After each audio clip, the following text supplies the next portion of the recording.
Hi, I'm Senator Claire McCaskill.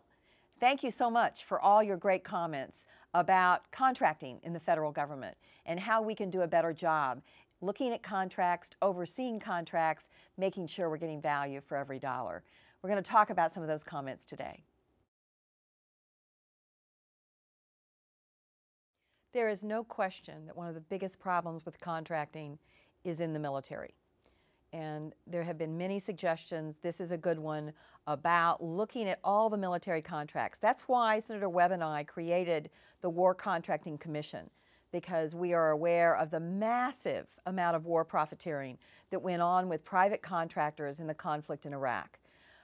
It is time that we look at every single military contract and make sure that we're getting our money's worth, that we are getting our military what they need, and importantly, that we use what we have in this country to create jobs that make sense going forward.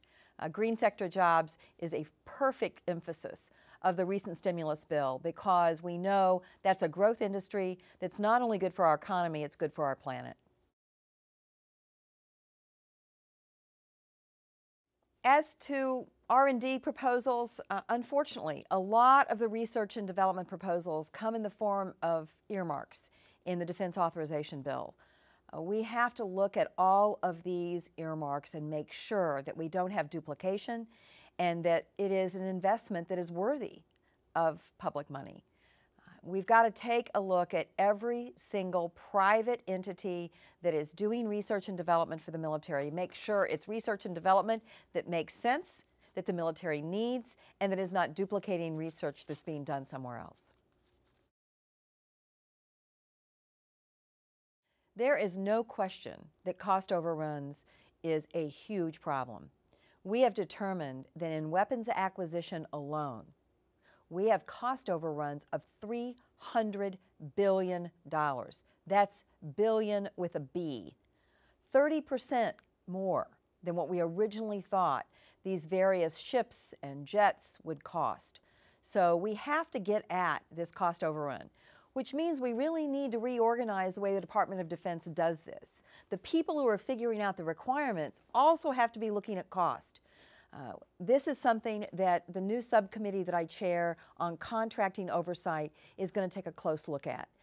If we don't look at requirements with cost, we're going to continually have change orders that drive up the cost of these weapon systems, drive up the cost of these contracts, many times to the point that they're not sustainable.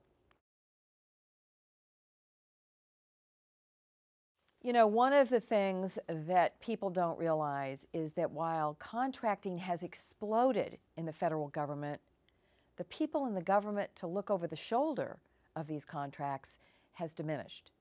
In other words, we have increased private contracts by 50% or more in the last few years. It's now up to $400 billion a year. But the acquisition personnel and the contracting oversight personnel has only grown 1%. So we've got to get the resources to government to be able to do the job of looking over the shoulders of these contractors, writing these contracts, making sure we can hold these contractors accountable. Even though we all hate to grow government, this is where we're being penny wise and pound foolish, because every dollar we invest in really qualified acquisition personnel will translate in money in our pocket as we effectively oversee these contracts. Thank you so much. I hope you'll come back to my channel, youtube.com/Senator McCaskill. Subscribe. Stay in touch. I'll get back to you, and together we'll have a great conversation about making our government better and stronger. Thank you.